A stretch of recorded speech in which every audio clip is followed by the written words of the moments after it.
Hai semua, apa kabar? Semoga selalu dalam keadaan baik-baik saja.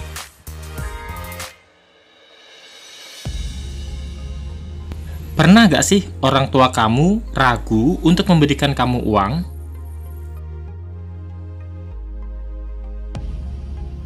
Atau mungkin tidak percaya pada kemampuan kamu untuk menabung? Anak sekolahan cenderung belum bisa menabung dengan efektif. Apalagi tuntutan zaman sekarang membuat kita semakin susah untuk menabung. Salah satu contoh, seperti banyaknya kebutuhan sekolah. Walaupun susah, bukan berarti kamu nggak bisa menabung loh. Menanamkan kebiasaan berhemat dan menabung dalam diri kita sejak muda, itu adalah salah satu kunci sukses. Karena menabung itu sangat penting loh untuk kepentingan dan kebutuhan di masa depan nanti.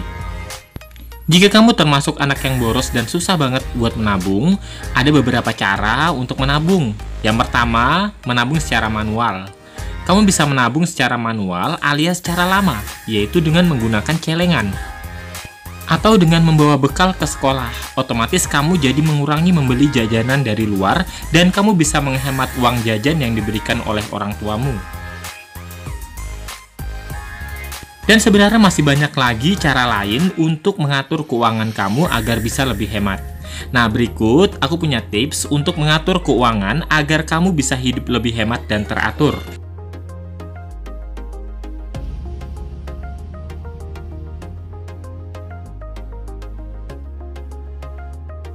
Hal yang harus kita ketahui di awal yaitu bagaimana membedakan kebutuhan dan keinginan untuk anak sekolah.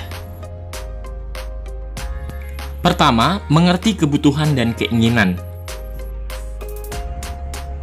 Yang dimaksud dengan kebutuhan adalah hal-hal yang dapat membantu kamu terus hidup, seperti kebutuhan untuk makan, kebersihan, listrik, dan edukasi. Internet dan kesehatan juga bisa dikategorikan sebagai kebutuhan loh. Selama pandemik, kita lebih sering belajar daring daripada luring. Maka dari itu, biasanya anak sekolah membutuhkan koneksi internet yang baik. Sebagai pelajar, kamu harus memperhatikan kebutuhan utama kamu ya. Selanjutnya, keinginan. Sekilas, keinginan ini mirip dengan kebutuhan. Bedanya, keinginan adalah hal-hal yang membuat hidupmu lebih menyenangkan. Perbedaan kebutuhan dan keinginan dapat dilihat dari pengertiannya. Jika kebutuhan merupakan sesuatu yang sangat diperlukan manusia, keinginan lebih mengacu pada perasaan ingin memiliki sesuatu, baik segera maupun pada waktu yang akan datang.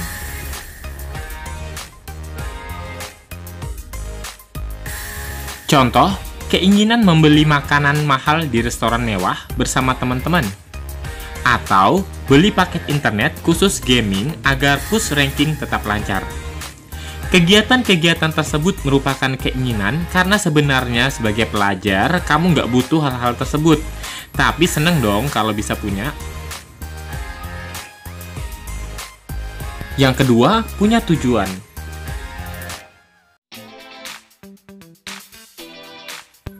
Apa sih tujuan kamu menyimpan uang? Ada nggak barang yang bikin kamu tergiur?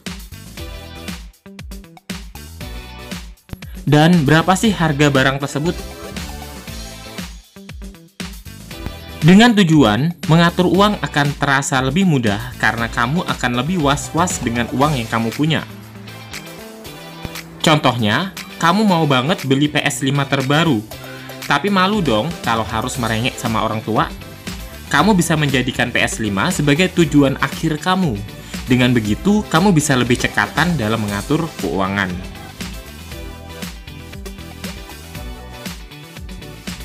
Yang ketiga, tracking pemasukan dan pengeluaran. Setelah kamu mendapatkan pemasukan, baik uang jajan harian maupun bulanan, kamu harus mendata uang kamu dengan cermat.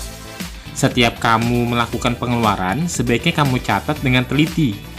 Sehingga kamu jadi lebih tahu untuk apa aja uang yang telah kamu keluarkan.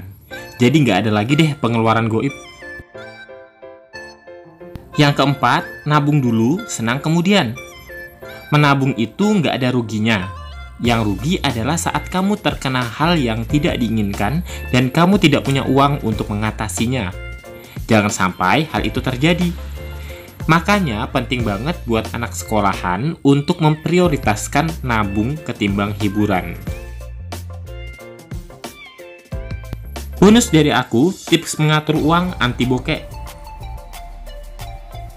Cara untuk mengatur uang tidak cuma satu guys. Setiap orang punya kebutuhan yang berbeda-beda.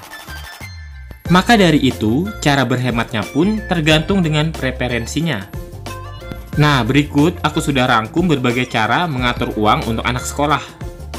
Di sini aku menggunakan beberapa istilah atau simbol, yang N itu artinya need atau kebutuhan, W, want, keinginan, S, save atau tabungan.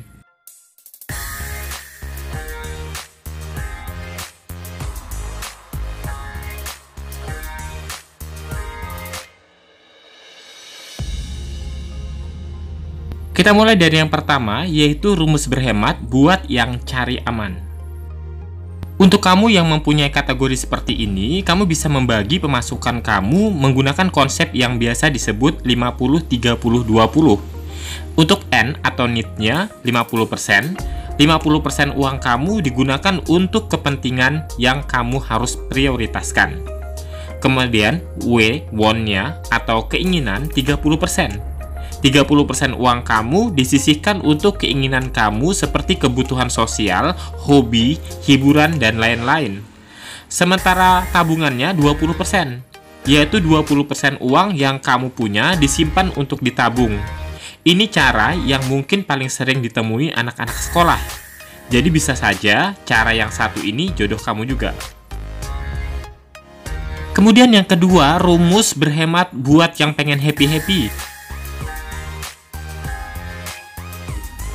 Nah, loh kenapa cuma N di sini? Karena yang kebutuhan N ini akan bergantung dengan jumlah kebutuhan kamu. Entah kamu ingin meminimalisir kebutuhan kamu atau bahkan kamu bergantung kepada orang tua untuk memenuhi kebutuhan kamu. Sementara keinginannya 90% dikurang dari kebutuhan. Nah, setelah kamu tahu jumlah kebutuhan kamu bisa mengurangi 90% dari kebutuhanmu dengan N ini. Jadinya, hampir keseluruhan uang yang kamu miliki akan digunakan untuk hiburan. Sementara untuk tabungannya 10%. 10% uang jajan kamu tabung. Asumsinya, kamu tidak suka menabung karena kamu butuh uang agar bisa digunakan untuk membeli jasa atau barang yang membuat kamu happy. Ya, jadi kamu bisa menyisihkan uang untuk ditabung dengan jumlah yang paling sedikit. Yang ketiga, rumus berhemat buat yang berambisi ke depan. Sama dengan sebelumnya, jumlah kebutuhan bergantung pada kamu ya. Jadi di sini kebutuhannya ditulis dengan N saja. Kemudian keinginannya 10%. Berbeda dengan yang sebelumnya, di sini asumsinya bahwa kamu tidak punya keinginan yang mengharuskan kamu untuk mengeluarkan uang dalam waktu dekat. Jadi kamu bisa menyisihkan sedikit uang untuk hiburan. Sementara untuk tabungannya 90% dikurangi dari kebutuhan. Nah, karena kamu berpikir ke depan, kamu akan terdorong untuk mulai menyimpan uang yang dibutuhkan untuk masa yang akan datang. Kita tidak tahu ke depannya kita akan melalui rintangan apa aja, maka berjaga-jaga adalah langkah yang baik. Orang dengan pola pikir seperti kamu patut diacungi 2 jempol. Maksudnya, yang dengan pola pikir ke depan seperti ini. Oke, jadi itulah tips tambahan aku untuk mengatur keuangan yang cocok banget buat anak sekolah. Kalian bisa pakai cara yang mana tergantung dari keinginan kalian dan pola pikir kalian.